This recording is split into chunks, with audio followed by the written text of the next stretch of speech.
Yeah. Let's see here, 1950. Yes, Frank G. Monroe. I'm going to look for a copy of this. The original understanding of equal protection of the laws. Yes. Now, all these little lawsuits. Yes.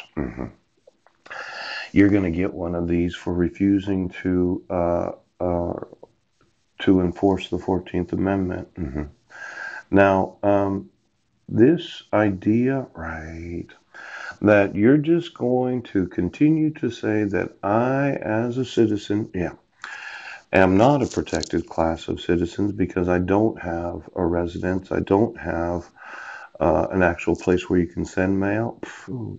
I don't have a bank account. In fact, I don't have any money on my person at this very moment. I have zero money. But when I think about all of those that decided, well, we're going to violate the laws and we're going to be unwilling and unable to enforce the laws, and we're just going to take Paul's sons and we're going to give them to his wife, yeah, and we're going to keep them in the wrong grades. There's going to be a lot of lawsuits. And I wanted Homeland Security to know that I will sue every fucking employee right now because you're unwilling and unable to enforce the laws equally on behalf of all the classes of citizens.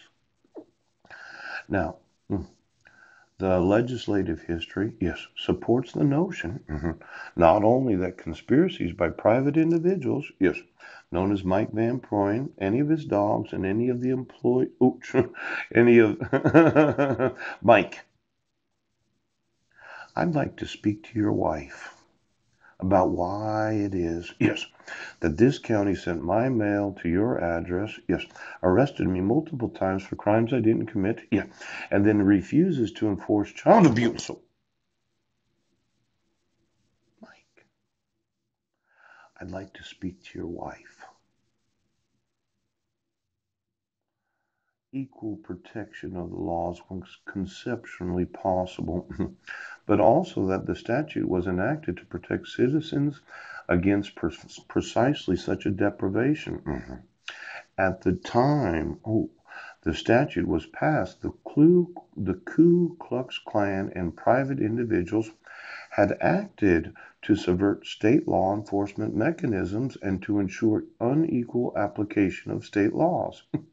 Now, I know about the KKK.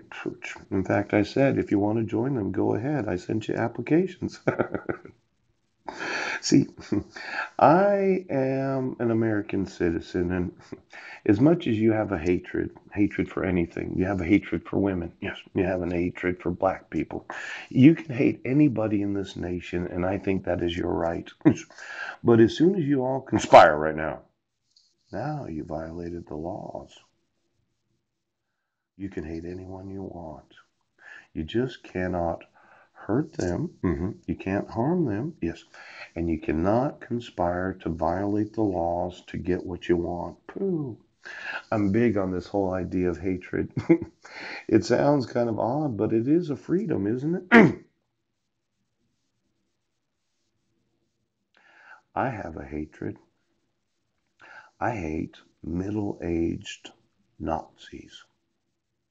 See, in watching that film at 2 a.m. after having gone outside and really puked my guts up, poop, because my Uncle Wayne decided to sew the electric grid into myself so that he could see me shaving. This idea of using electricity in the bodies of American citizens, that's got to be a Nazi invention, pooch, from the 1930s? Yes. Now let's see. How do you see through my eyes, or am I crazy for thinking that? I see, I see. Oh, I see. How do you see? Now, I don't really care who you hate. I consider it a freedom. I hate those that are middle aged Nazis that use electricity to torture American citizens. Ouch.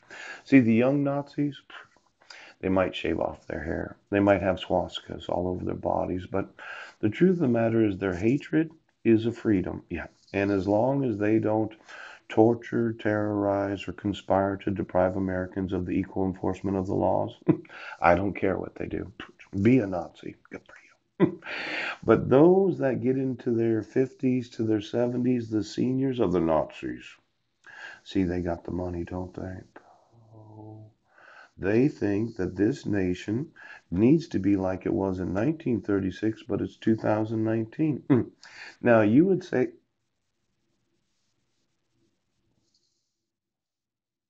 hatred is a freedom. See, I can hate middle-aged Nazis. I can hate Nazis that have all conspired that they would not enforce forgery laws. You would not enforce perjury laws. You wouldn't enforce subordination of perjury laws.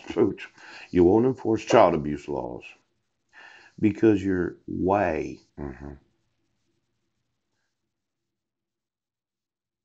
I can hate you, but I don't use physical violence. Oops, sign here. See, I can use the judicial system of the United States as soon as you enforce my rights. I can sue every oath of office in this nation, pal. Every sheriff, every police officer. I can sue every fucking one of you because I can hate. Now I know I mentioned loving my enemies, ooch. But as an American citizen, hatred is a freedom. Now these are what's called forged instruments. A forged instrument for financial institution purposes is any item bearing the signature of anyone besides an unauthorized party. I had to read that multiple times because it's kind of backwards, really. Yes.